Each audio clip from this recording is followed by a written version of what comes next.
اسرائیل امن کی راہ میں سب سے بڑی رکاوٹ، ہم سب نے متحد ہو کر دنیا کو پیغام دیا کہ ہم امن کے دائی ہیں، عالمی برادری جارحیت رکوانے میں مدد کرے۔ نتنیاہو نے نسل کشی کی پالیسی جاری رکھی ہے۔ ترک صدر رجب طیب اردوان کا OIC اجلاس سے خطاب، استنبول میں OIC کا اجلاس جاری، ایران اور ترکیہ سمیت مختلف ملکوں کے 40 سفارتکار شریک۔ وزیر خارجہ اسحاق ڈار پاکستان کی جانب سے نمائندگی کر رہے ہیں۔ ایرانی وزیر خارجہ عباس عراقچی بھی اجلاس میں شریک۔ اجلاس میں غزہ پر اسرائیلی حملوں اور ایران اسرائیل تنازع پر خصوصی سیشن ہوگا۔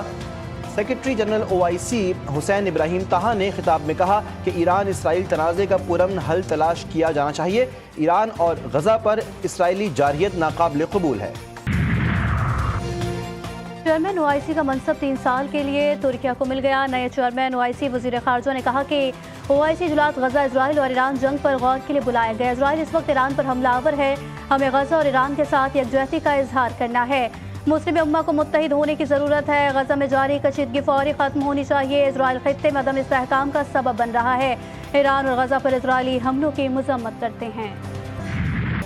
تہران میں پروجیکٹائل حملوں کا سلسلہ جاری۔ ایرانی میڈیا کے مطابق پولیس نے مغربی تہران کے علاقے میں الیکٹرانک بم ناکارہ بنا دیا۔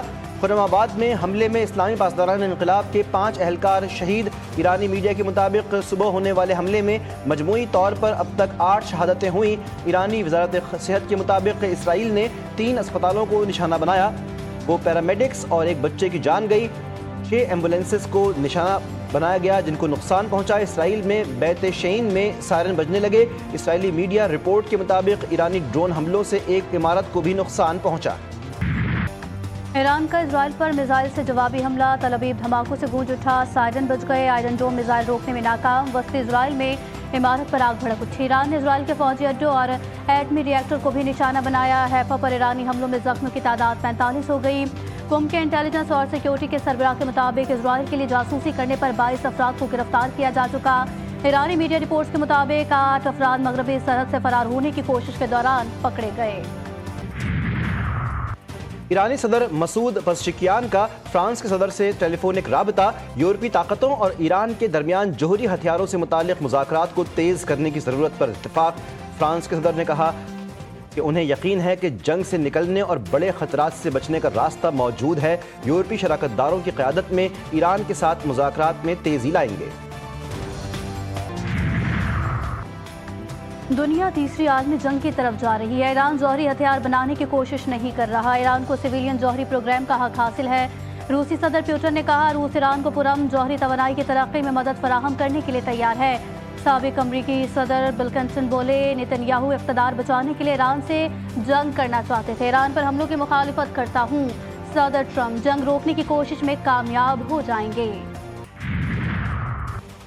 میڈیا میرے بیان کو توڑ مروڑ کے پیش کر رہا ہے۔ میں نے مارچ میں واضح طور پر کہا تھا کہ ایران جوہری ہتھیار نہیں بنا رہا۔ امریکن انٹیلیجنس ایجنسی کی سربراہ تلسی گبارڈ کا بیان سامنے آ گیا۔ اپنے آفیشیل اکاؤنٹ سے پیغام جاری کرتے ہوئے کہا کہ فریق یہ ہے کہ ایران جوہری ہتھیار 1 ہفتے میں بنا سکتا ہے اگر وہ ایسا کرنا چاہے۔ میرا اور صدر ٹرمپ کا ایک ہی موقف ہے کہ ایران جوہری ہتھیار حاصل نہیں کر سکتا۔ امریکن صدر ڈونلڈ ٹرمپ اور ان کے انٹیلیجنس ایجنسی کے سربراہ کے درمیان اختلافات کی خبریں تھیں۔ امریکن صدر نے تلسی گبارڈ کی ایران کے حوالے سے رپورٹ کو غلط قرار دیا تھا۔ تہران سے بات کریں گے، دیکھتے ہیں کیا ہوتا ہے۔ مذاکرات سے پہلے سیز فائر چاہتے ہیں، ایران میں زمینی افواج اتارنا آخری حل ہوگا۔ امریکی صدر ڈونلڈ ٹرمپ کی نیو جرسی میں صحافیوں سے گفتگو، کہا پاک بھارت جنگ رکوانے پر مجھے نوبل انعام ملنا چاہیے۔ پاکستان کے ساتھ تجارتی معاہدہ کرنے جا رہے ہیں۔ ایران کے ایٹمی ہتھیاروں سے متعلق انٹیلیجنس ایجنسی کے سربراہ تلسی گبارڈ کا بیان غلط قرار۔ حکومت پاکستان نے صدر ٹرمپ کو نوبل انعام 2026 دینے کی سفارش کر دی۔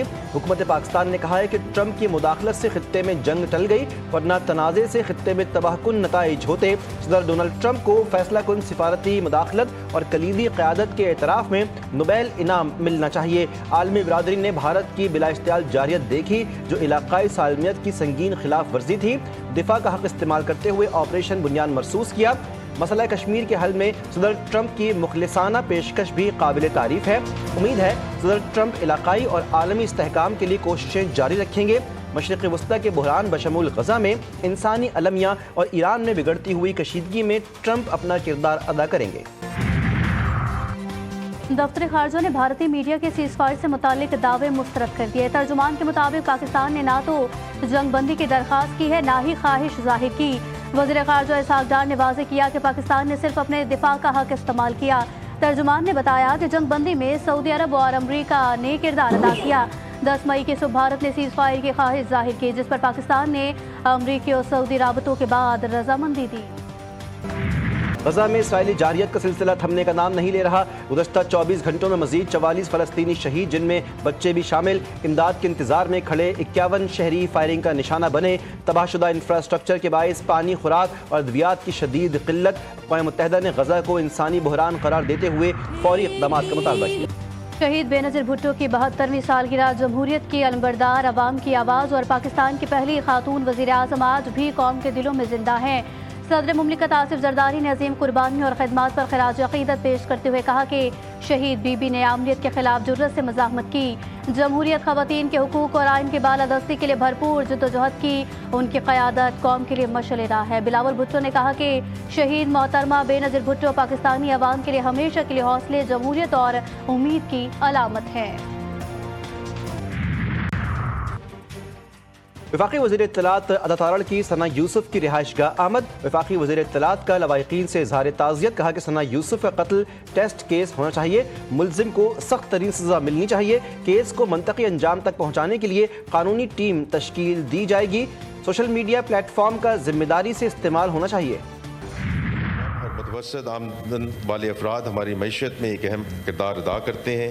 ये वो तबका है जो हम खुद उसको तस्लीम करते हैं कि वो महंगाई झेलता है और टैक्स भी देता है। सिर्फ 1% इनकम टैक्स का नफाज इस अमर का अलामती और अमली एतराफ़ है।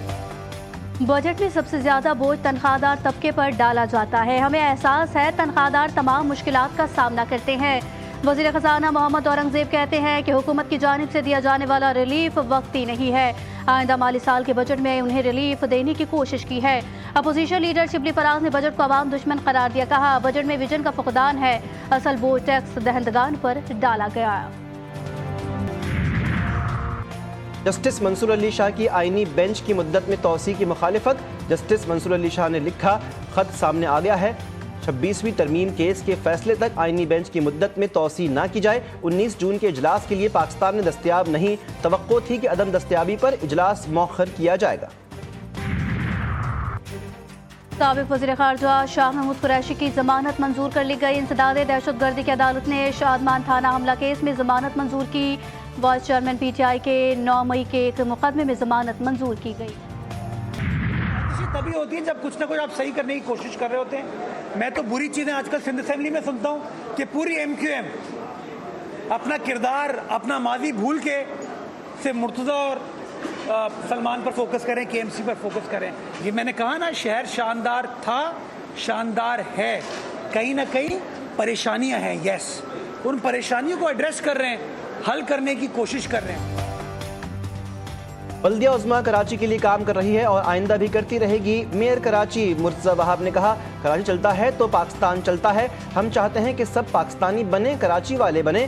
मुर्तज़ा वहाब ने वाज़ेह किया कि साजिश करने वाले साजिश ही करते रहेंगे, हम खिदमत करते रहेंगे। कराची के इलाके बल्दिया टाउन गुलशन मजदूर में हार्डवेयर की दुकान पर डकैती, मुल्जिमान जदीद हथियारों से लैस दुकान में दाखिल हुए। सीसीटीवी फुटेज JTV न्यूज़ ने हासिल की। डाकू 3 लाख रुपए लूट कर फरार। वारदात गुज़िश्ता रोज हुई, पुलिस ने मुकदमा दर्ज किया।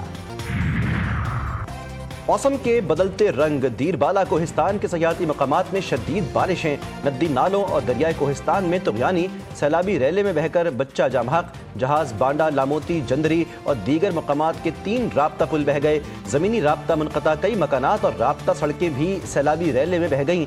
सैलाबी सूरत हाल की वजह से कमराट रोड मुख्तलिफ मकामात पर बह गया, सयाह फंस गए, गाड़ियों की तवील कतारें लग गई।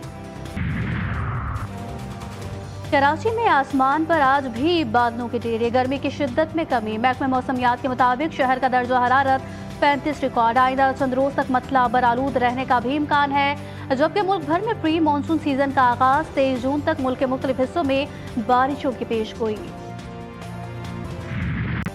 नेशंस कप का फाइनल पाकिस्तान और न्यूजीलैंड की टीमें मद्दे मुकाबिल। कुआलालंपुर में जारी नेशंस कप के पहले सेमीफाइनल में पाकिस्तान ने फ्रांस को सनसनीखेज मुकाबले के बाद शिकस्त देकर फाइनल के लिए क्वालिफाई किया था। ग्रुप मैच में न्यूजीलैंड ने पाकिस्तान को 4-3 से शिकस्त दी थी। और खैबर पख्तूनख्वा हुकूमत, गिलगित बल्तिस्तान इंतजामिया, पाक फौज और एफसी के इश्तराक से पोलो फेस्टिवल 2025 का शानदार आगाज। दुनिया के बुलंद तरीन पोलो ग्राउंड पर वाक़ ये मेला 22 जून तक 12,000 फुट की बुलंदी पर जारी रहेगा।